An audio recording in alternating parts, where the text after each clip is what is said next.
থেকে ঝাঁপ দিয়ে পড়তে পারি। আমরা কমান্ডো। দূরের কথা, আমেরিকা আমাদের সাথে টিকবে না ইনশাআল্লাহ। বাংলা ভাষা আঘাত করবা, আমরা বলে দিচ্ছি দিনের মধ্যে কলকাতা, আসাম, ত্রিপুরা আমরা দখল করে ফেলবো।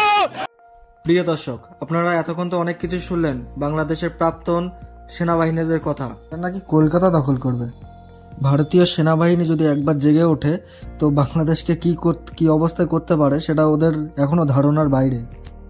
1971 সালে বাংলাদেশ পাকিস্তানের যুদ্ধে বাংলাদেশ নাস্তাবুদ হয়ে তৎকালীন কংগ্রেস প্রধানমন্ত্রী ইন্দিরা গান্ধীর শরণাপন্ন হয়। মানবতার খাতিরে ভারতীয় সেনাবাহিনীর বহু জীবনের বিনিময়ে বাংলাদেশ আমাদের এই ভারতীয় সেনার রক্তের মূল্য কোনোদিন শোধ করতে পারবে? বাংলাদেশের মানুষ দেখুন, আপনাদের স্বাধীনতার জন্য আমাদের দেশের সেনাদের আত্মবলিদান দেখুন, তারই কিছু শহীদ শৈল আপনাদের মাঝে তুলে ধরছি। এই ধরনের শহীদ শৈল অনেক জায়গায় ছড়িয়ে রয়েছে। এটি যেমন রয়েছে আমাদের নদিয়া জেলার কৃষ্ণগঞ্জ থানার অন্তর্গত সত্যনগর গ্রামের খালবোয়ালি টু জঘাটা রোডের পাশে একটি বাগানে। আরও শোনা যায় এই রকমের বহু মরদেহ ওই এলাকার আশেপাশে বাগানে মাঠে সমাধিস্থ রয়েছে।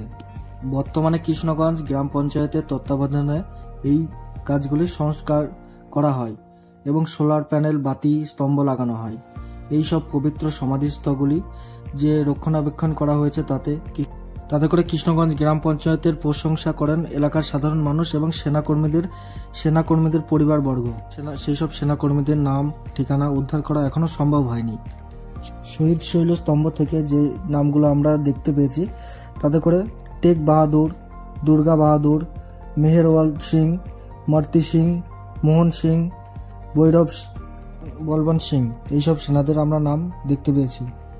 দেখুন বাংলাদেশের মানুষরা, এই রকম আমাদের বীর সেনাদের রক্তের বলিদান আপনারা কোনোদিন ফিরে দিতে পারবেন?